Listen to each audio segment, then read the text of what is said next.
Hello friends and dear student, एक बार फिर से आपका बहुत बहुत स्वागत है। तो इस वीडियो में मैं आपको बताने वाला हूं कि जिन लोगों का डी फार्मा का एग्ज़ाम कंप्लीट हो चुका है वो हॉस्पिटल ट्रेनिंग कैसे करेंगे, क्या उसका प्रोसीजर है और उसके बारे में कुछ सावधानियां जो उनको बरतनी चाहिए ताकि आगे उनको दिक्कत ना हो। तो ये आपको दिख रहा होगा, ये क्या क्या इसको बोलते हैं, हॉस्पिटल ट्रेनिंग लेटर। आप अपने कॉलेज जाएंगे और जाके वहां से कहेंगे कि हमको हॉस्पिटल ट्रेनिंग लेटर दे दीजिए। ऐसा क्या है, एक वो मतलब फाइल देंगे, तीन मतलब सेट होते हैं उसके, ठीक है ना। एक ये वाला तो सिंगल रहेगा, बाकी इसके अलावा ये जो आपको दिख रहा है तीन सेट आपको मिलता है, ये वाला और एक सेट मिलता है इसका।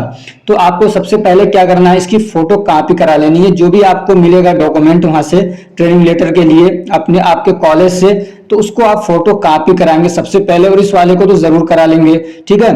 और इसको फिर क्या है, फिल करके आप जिस डिस्ट्रिक्ट में मतलब हॉस्पिटल ट्रेनिंग करना चाहते हैं वहां पे ले जाके एक आप क्या कहते हैं एप्लीकेशन लिखते हैं, और उसमें ये बताते हैं कि मैं फला कॉलेज से पढ़ता हूं, समझ रहे हैं। और इसमें बताएंगे कि मैंने इस बार 2024 का एग्जाम दिया, मेरा एग्जाम कंप्लीट हो चुका है और मैं हॉस्पिटल ट्रेनिंग करना चाहता हूं, इसलिए मुझे इसकी अनुमति दी जाए और मुझे मतलब मेरा नाम क्या कहते हैं नामांकन किया जाए। अब इस फॉर्म को आप कहाँ जमा करते हैं, इसको फिल करने के बाद तो आपके पास दो ऑप्शन होते हैं। एक तो ये कि आप इसके फोटो कॉपी करा लेंगे, ठीक है ना, फोटो कॉपी ही क्या है फिल करके आप जमा करेंगे जहां पे भी देंगे।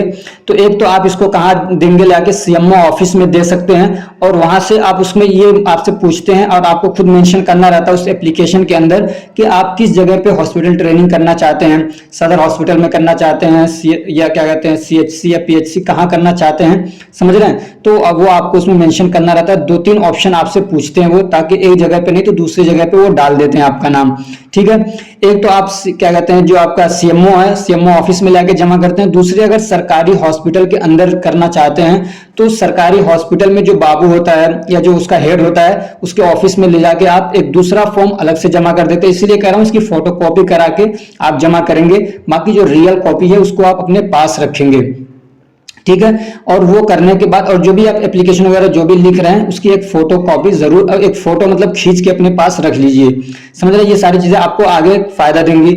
उसके बाद आप आपका नंबर वो ले लेते हैं, आपको फोन करते हैं, समझ रहे। और फोन करके जब आप वहां पे जाते हैं तो आपको वो एक लिस्ट देते हैं जिसमें आपका नाम होता है और दूसरे स्टूडेंट्स का भी नाम होता है, आपके नाम पे टिक लगा के देते हैं और सामने हॉस्पिटल लिखा रहता है किस हॉस्पिटल में आपको ट्रेनिंग करनी है, और टाइमिंग वगैरह बता दिया जाता है आपको जब हॉस्पिटल जाते हैं, या वो खुद बता देंगे आपको, ठीक है। तो वो जो कागज आपको मिला है, बहुत सारे स्टूडेंट क्या करते हैं उसको लाके हॉस्पिटल में जमा कर देते हैं और वहां से मिस हो जाता है, तो फिर आगे दिक्कत होती है। तो इसलिए आप उसकी भी फोटो कॉपी करा सकते हैं, या आप एक फोटो खींच के उसको रख लीजिए अपने पास, समझ रहे हैं। उसके बाद अब आगे क्या, आपकी हॉस्पिटल ट्रेनिंग शुरू हो जाती है, और फिर उसके बाद जब आपके 3 महीने कंप्लीट हो जाते हैं, फिर उसके बाद आप जो आप क्या कहते हैं 3 महीने कंप्लीट होने के बाद ये वाला जो अब ये फॉर्म है ना, ये इसको फिल करके, और जहां जिसके अंडर में आपने ट्रेनिंग की है, जो क्या कहते हैं फार्मासिस्ट होता है, तो उसके ये फिल करके उसका सिग्नेचर वगैरह ले लेते हैं, और यहाँ पे जो हेड होता है हॉस्पिटल का उसका सिग्नेचर हो जाता है, समझ रहे। तो वहां पे पूछ लीजिएगा, वो बता देंगे किसका सिग्नेचर कहाँ पे होगा। ये दो ऑप्शन है ना, ये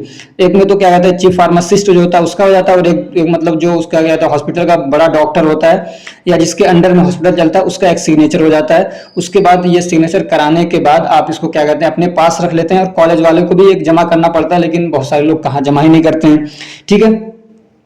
तो ये इसका पूरा प्रोसीजर होता है, और इसके करने के बाद फिर आपको जब इस पे सिग्नेचर मोहर लग जाता है, फिर उसके बाद आप क्या है रजिस्टर्ड फार्मासिस्ट होने के लिए अप्लाई करते हैं। अब बहुत सारे बच्चे देरी कर देते हैं, तो उसकी वजह से उनका नुकसान ये होता है कि उनकी रजिस्ट्रेशन बहुत देर हो जाती है। बहुत सारे लोगों का एक एक 1.5 साल हो जाता है जो लेट करते उन्हीं का, और जो लोग पहले ही क्या ये फॉर्म वगैरह भर के और जल्दी से रजिस्ट्रेशन करा लेते हैं तो उनका रजिस्ट्रेशन जल्दी से हो जाता है, उनको ग्रीन कार्ड आराम से जल्दी से मिल जाता है, समझ रहे। तो उम्मीद है कि आपको ये वीडियो अच्छी लगी होगी। अगर आपका अब भी कोई क्वेश्चन है जो मैं नहीं बता पाया हूं, आपका कोई सवाल है, तो कमेंट करके जरूर बताइए, बहुत जल्द उसको रिस्पॉन्स करने की मैं पूरी कोशिश करूंगा।